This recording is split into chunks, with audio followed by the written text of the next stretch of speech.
Salut à tous, c'est Dimitri de la chaîne Survie Boy Bushcraft et dans cette vidéo je vous montre comment construire simplement un crochet d'établi. Pour ceux qui ne savent pas, un crochet d'établi est un accessoire d'établi que les ébénistes, les menuisiers et tous ceux qui travaillent le bois utilisent souvent. Cet accessoire d'établi va permettre de coincer des pièces de bois sans utiliser aucune pince, aucun serre-joint ou aucun étau d'établi. En d'autres mots, ça permet d'économiser du temps. Un crochet établi va s'avérer particulièrement utile lorsque vous souhaitez couper une pièce de bois avec une scie à main tout en la maintenant en place. Pour cela, vous allez prendre votre crochet établi, le positionner sur votre établi, puis vous allez maintenir la pièce en la poussant contre la paroi du crochet établi. Et vous n'avez plus qu'à scier la pièce. L'esthétique ne sera vraiment pas un important critère pour ce projet. Comme vous pouvez voir, j'ai fait un très mauvais travail en ce qui concerne l'alignement des vis. Mais c'est pas bien grave puisque je souhaitais vous donner une idée générale du fonctionnement du crochet établi pour que vous puissiez par la suite le customiser et l'améliorer de votre côté. Pour ce projet, vous allez avoir besoin d'une planche et d'un tasseau. Vous pouvez bien évidemment utiliser des chutes de bois puisqu'on va par la suite réduire les dimensions de ces deux morceaux. Il est recommandé d'utiliser du bois dense et dur comme par exemple du chêne, du frêne ou encore du hêtre dur. Au niveau des dimensions, on va vraiment être libre. La taille de votre crochet d'établi va vraiment dépendre de vos préférences. Vous pouvez par exemple fabriquer un crochet d'établi de taille conséquente ou à l'inverse un crochet d'établi de petite taille si vous savez que vous allez uniquement travailler avec des petites pièces comme celle-ci. Personnellement, en ce qui concerne les dimensions, je vais couper la planche à une longueur de 30 cm.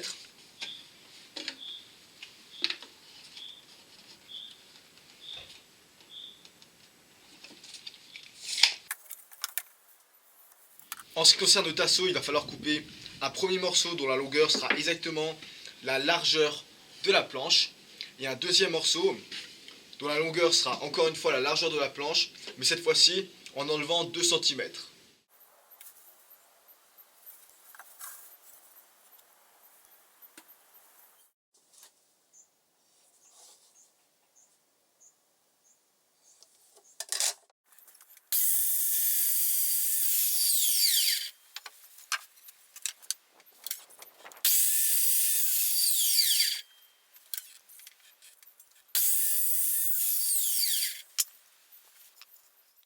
La méthode de fabrication pour ce crochet établi sera toute simple. On va devoir tout simplement fixer le premier tasseau à une extrémité de la planche et le deuxième tasseau à l'autre extrémité de la planche, mais cette fois-ci dans le sens inverse de la planche. Donc comme ceci.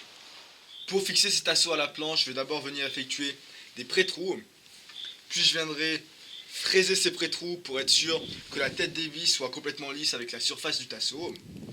Vous allez également pouvoir appliquer une fine couche de colle pour plus de solidité entre la surface de la planche et la surface du tasseau.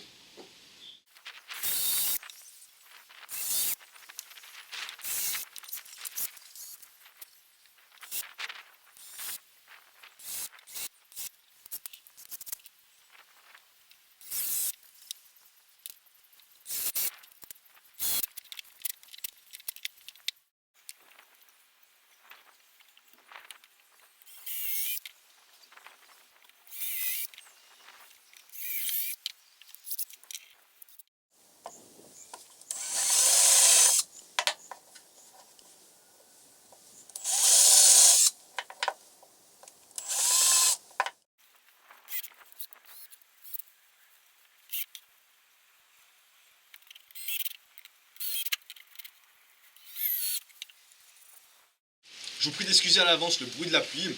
Pour ceux qui me suivent sur Facebook, vous avez pu voir suite à mes derniers posts qu'il ne fait pas super beau chez moi. Mais bon, je vais essayer de parler fort, ça devrait aller. Laissez-moi vous montrer un peu plus en détail l'utilité du crochet établi. On va le positionner de cette manière.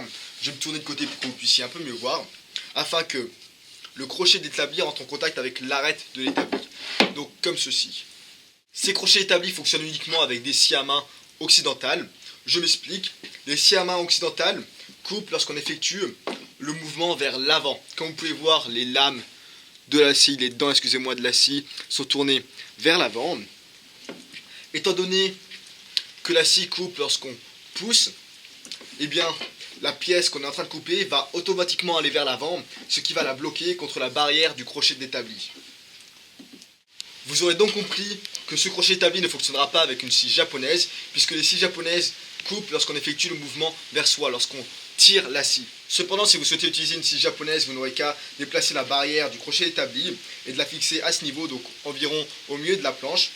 Puis vous prendrez la pièce que vous souhaitez couper et au lieu de la mettre ici, vous la mettrez à l'autre extrémité de la barrière. De cette manière, en tirant la scie vers soi et en coupant la pièce, ça va ramener la pièce vers vous.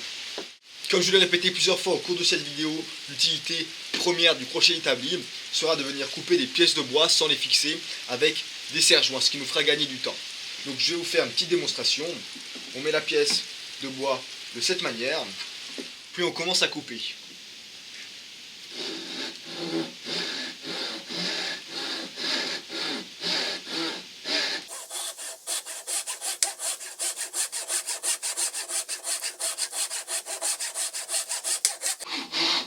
Un autre avantage va être le fait que le cerveau aura une ligne visuelle plus importante, donc ça va nous permettre de couper avec plus de précision. Encore faut-il bien évidemment que l'extrémité de la barrière du crochet établi soit dans un bon angle exact de 90 degrés.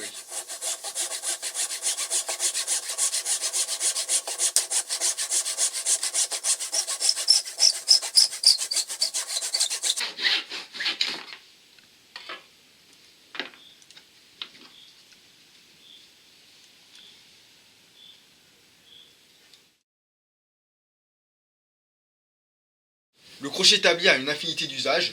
Parmi certaines d'entre elles, pour vous donner des idées, il va nous servir de support lorsqu'on vient travailler avec un rabot. Ou par exemple lorsqu'on vient travailler avec des ciseaux à bois.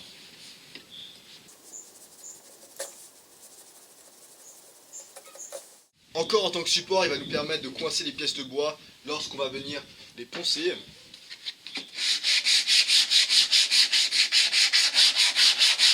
Et finalement, il va être très utile pour coincer nos pierres à aiguiser lorsqu'on viendra aiguiser nos outils, nos couteaux ou même nos ciseaux à bois. Il existe une multitude de différents crochets établis. Celui que je vous ai montré est pour moi le plus basique. Vous pouvez littéralement fabriquer un crochet établi de ce type en moins de 5 minutes. Vous allez également pouvoir le customiser, l'améliorer d'une multitude de différentes manières. Ça fera peut-être l'office d'une autre vidéo si le sujet vous intéresse. Pour vous donner deux petits exemples d'amélioration, vous allez pouvoir créer des guides de coupe en venant scier à un certain angle, généralement 45 degrés ou 5 degrés, ça dépend de l'usage que vous voulez en faire. Le crochet établi fera donc office d'une scie à onglet improvisée.